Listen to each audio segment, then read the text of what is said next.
Okay, let's dive into this. Navigating the 2026 AI landscape, it can feel totally overwhelming, right? I mean, it literally seems like a brand new tool drops every single day. Because we've got so many options out there, how we actually talk to these systems is absolutely our biggest advantage. So in today's explainer, we are charting a course right through this maze. We're going to figure out what these tools actually are, and more importantly, what prompt engineering is, and how you can use it to harness their full potential.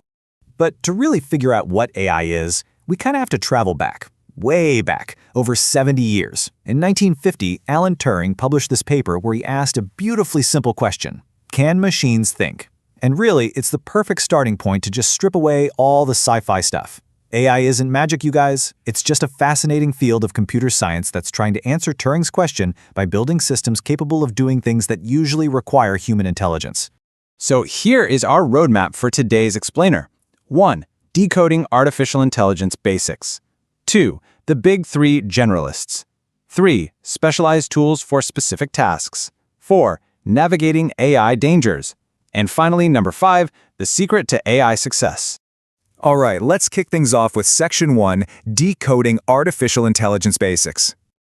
Now, what's really interesting about this slide is how it shows the shift from traditional software to machine learning.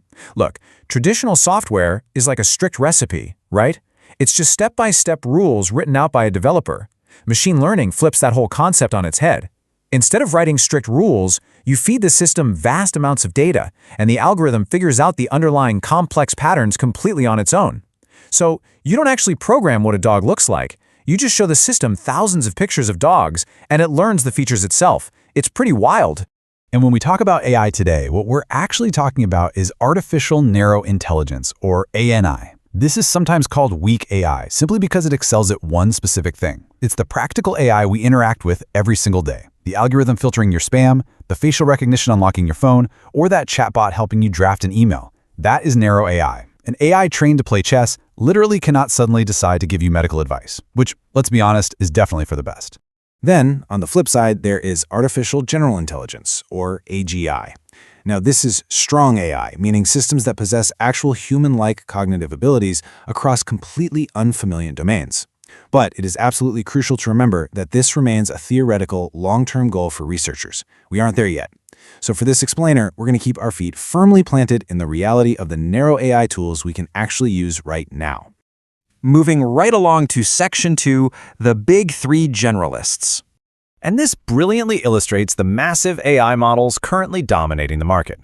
When you're sitting there choosing between the major players, it really helps to mentally categorize them to fit your specific workflow. Claude, for instance, is your natural writer. If you want prose that actually sounds human with fantastic long-form coherence and voice matching, Claude is your go-to. Then you've got ChatGPT, which is the versatile all-rounder. It's built for speed, brainstorming, and rapidly switching between formats. And finally, Google's Gemini is the research-backed writer. It boasts a massive context window. You can feed whole books into it, and it connects directly to real-time search within the Google ecosystem. All right, up next is Section 3, Specialized Tools for Specific Tasks. So relying solely on those big three generalists, that's actually a pretty common mistake, especially when there are hyper-specialized tools built for your exact pain points. Think of this as a sort of matchmaker framework. Need advanced math? Don't use a standard chatbot. It just predicts words. It doesn't actually calculate. Use Wolfram Alpha instead. It avoids those weird hallucinations. Writing fiction? Pseudowrite is explicitly trained to understand narrative structure and character voice. Developing software? Mint Leafy auto-generates coding docs and readmes right inside your editor. For high-stakes business reports, Liner combines verified web research with your own internal documents. Students should definitely use Perplexity for actual verified inline citations. And for meetings, TacDeck gives you bot-free transcripts connected directly to your workflow. The takeaway here? Always match the specific tool to the specific task. Let's transition into Section 4, Navigating AI Dangers. We have to talk about the structural challenges, and one of the most fascinating technical risks out there is called model collapse. So as the internet fills up with more and more AI-generated text and images, newer AI models end up scraping and training on that artificial data, rather than original human-created data. Over time, the performance just degrades. It is exactly like making a photocopy of a photocopy of a photocopy. Eventually, the image just becomes blurry, weird, and totally unrecognizable. Let's move to and see how this builds right into another concept, model drift. Even if an AI model is trained perfectly on pristine human data, the real world doesn't just stand still, right? Declining predictive accuracy happens over time because the statistical properties of the real world change. An AI's initial training can become totally outdated as consumer behaviors, economic conditions, or even just our everyday language fundamentally shift. What was a spot-on prediction a couple of years ago might be completely wrong today simply because the world moved on.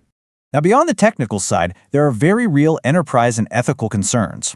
Real-world AI risks include intellectual property infringement over copyright ownership, as well as data privacy issues regarding scraping personally identifiable information. Because these models are trained on massive sweeps of the internet, there are ongoing, very valid questions about who owns an output if it mimics a specific artist or exactly how personal data is being handled. So, looking at this impartially, whether you're a global enterprise or a solo freelancer, these are the very real governance guardrails you have to navigate today. Which brings us to our final stop, Section 5, the secret to AI success.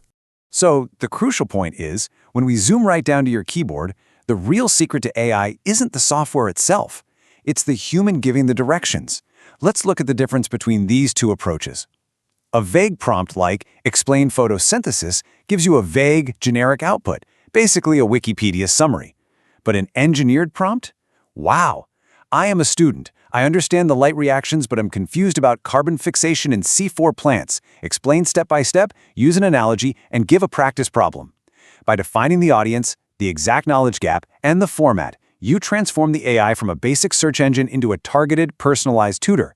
That right there is what prompt engineering is all about.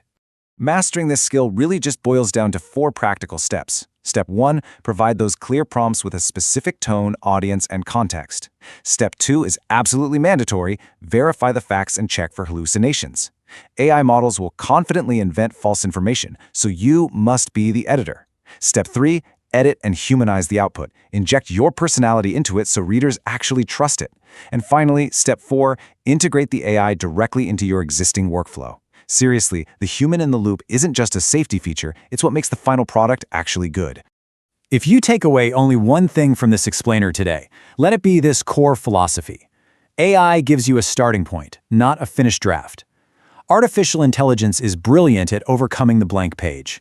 It is fantastic at creating structure, outlining ideas, and organizing research. But the human voice, your unique perspective, your lived experience, that is what creates a true connection with your audience. Which leaves us with a choice as we navigate this rapidly evolving landscape.